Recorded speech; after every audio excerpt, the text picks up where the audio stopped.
Woo.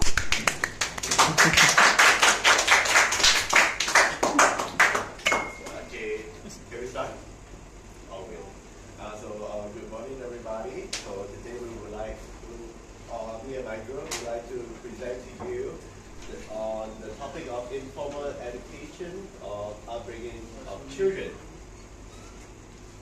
So introducing my group members, here we have Anis, here we have Loh Xu Hang, Cinderella and Eleena, and of course myself, Danny.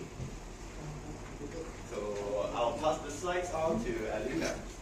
For the abstract, the social learning theory, or in another term, observational learning, is about how people learn new behaviors, values, and attitudes. It states that learning comes through modeling and observation, and this has been demonstrated in experiments such as the Bartholomew experiment.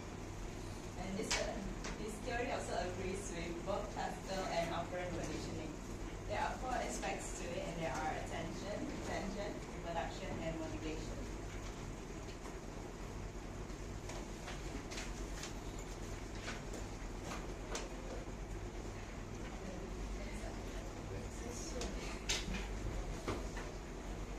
So for informal education, it's about any education outside of the standard school setting, where individuals acquire attitudes, values, skills, and knowledge from their daily experience, which are usually related to what they do with their families or during leisure activities.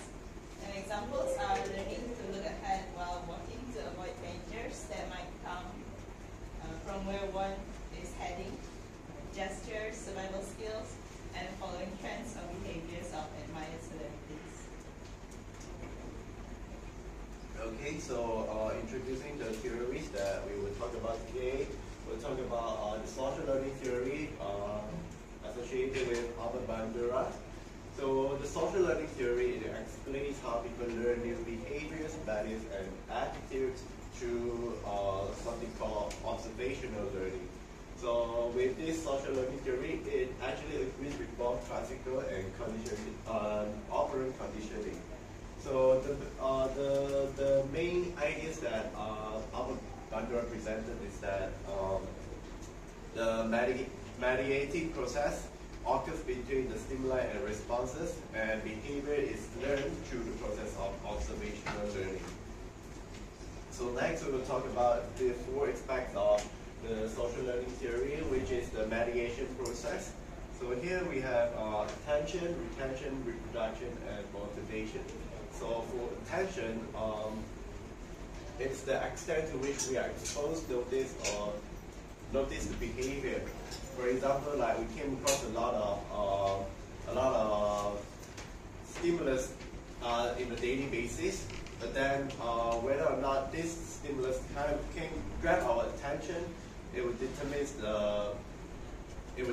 whether we learn that behavior or not. And secondly, retention is how well the behavior is being remembered. Yes, so just like what I explained in attention, we came across a lot of things every day, but then how well the things grab our attention and how well do we remember it will also affect how we can repeat the behavior or to learn the behavior. And secondly, the reproduction is the ability to perform the behavior that the model has just demonstrated. This is very much to the physical ability that whether or not we can perform the behavior. For example, like this very elderly lady, elderly woman. She saw this dancing a dance that she likes, that she actually intended to perform that behavior, but because of her inability to perform, to reproduce the behavior, that affects her, that causes her to be unable to learn that behavior. And last but not least, for the motivation part, it is the will to perform the behavior. The will to perform the behavior very much very much depends on the rewards and punishment that follows that behavior. For example, if the consequence of a behavior is very rewarding, or it receives a reinforcement, then the behavior is more likely to occur in the future. However, if it receives a punishment or an adverse consequences, then that behavior is more likely to face extinction. And next, so for example, in the observational learning that Albert Bandura has introduced, it is the bubble experiment. Here we can see that a child witnessed an adult treating aggressively and non-aggressively to an inflatable doll over here. So through this experiment, Albert Bandura can conclude that people could learn by observing and imitating others' behavior. If the child witnessed an adult treating this bubble doll aggressively, then this child is more likely to admit aggressive behavior towards his friends or people around him in the near future.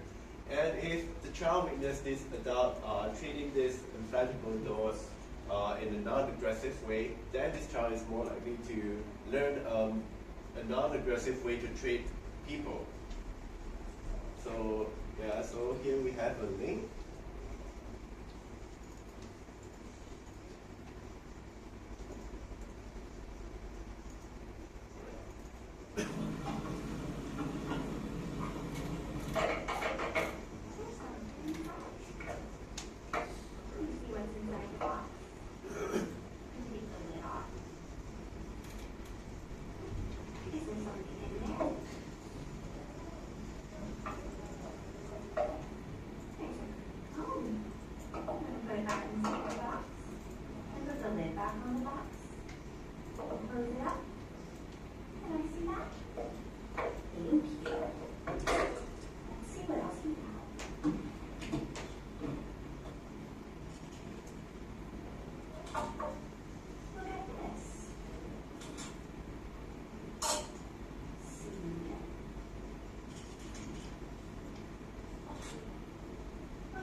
That's aggravating. That's so annoying.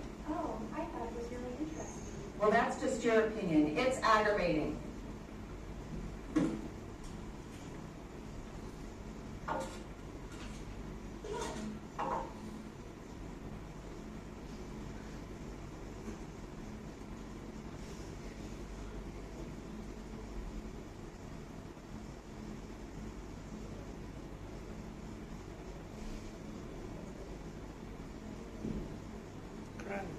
Cry. Can I see that? Ellie's going. Bye-bye.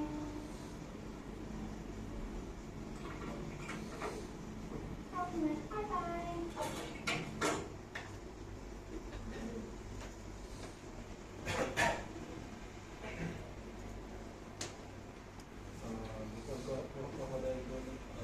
Example of observational learning. The video shows an example of observational learning.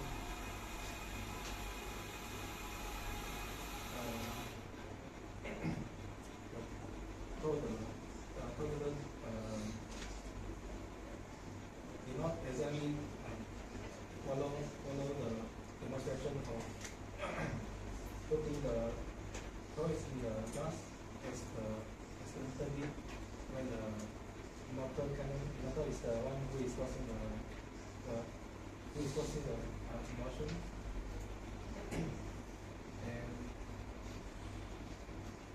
the toddler observe, understand, and apply the understanding of social cues before he or she reproduces the intended behavior.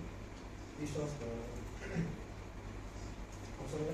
observational learning is affected by, may be affected by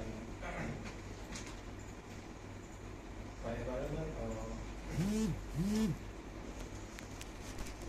environment.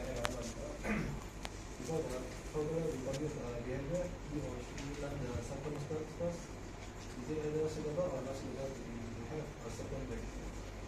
So how do a toddler find the behavior is suitable or not suitable to be performed?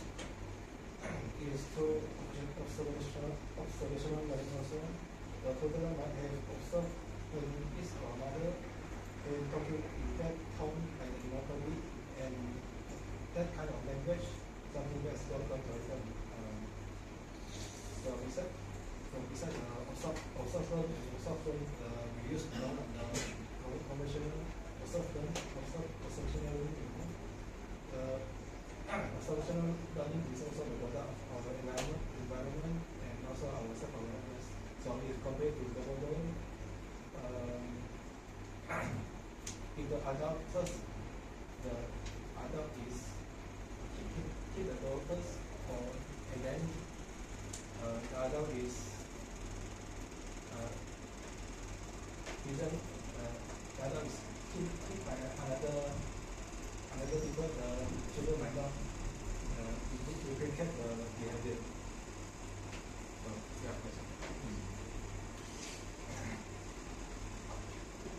What is informal education? Informal education is a general term of education outside of the standard school setting, and it can refer to various forms of alternative.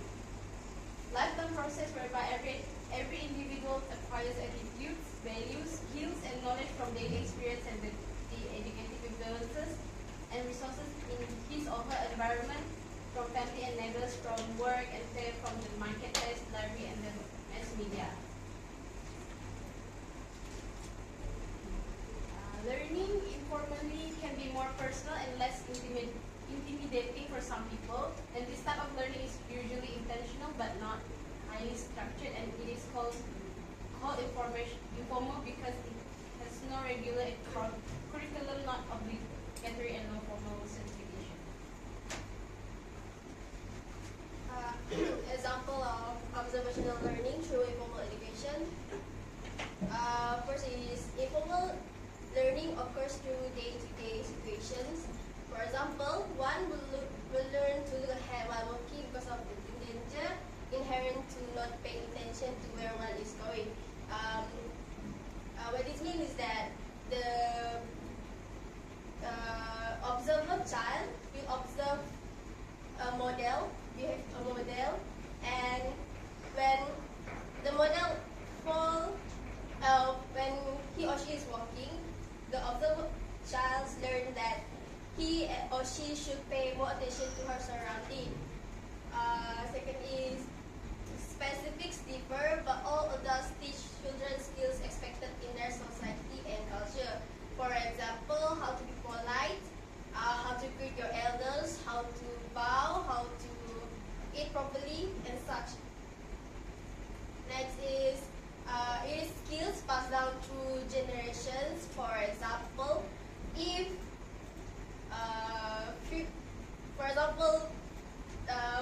20 years or 30 years ago, if your family is a fisherman, probably your children will be a fisherman.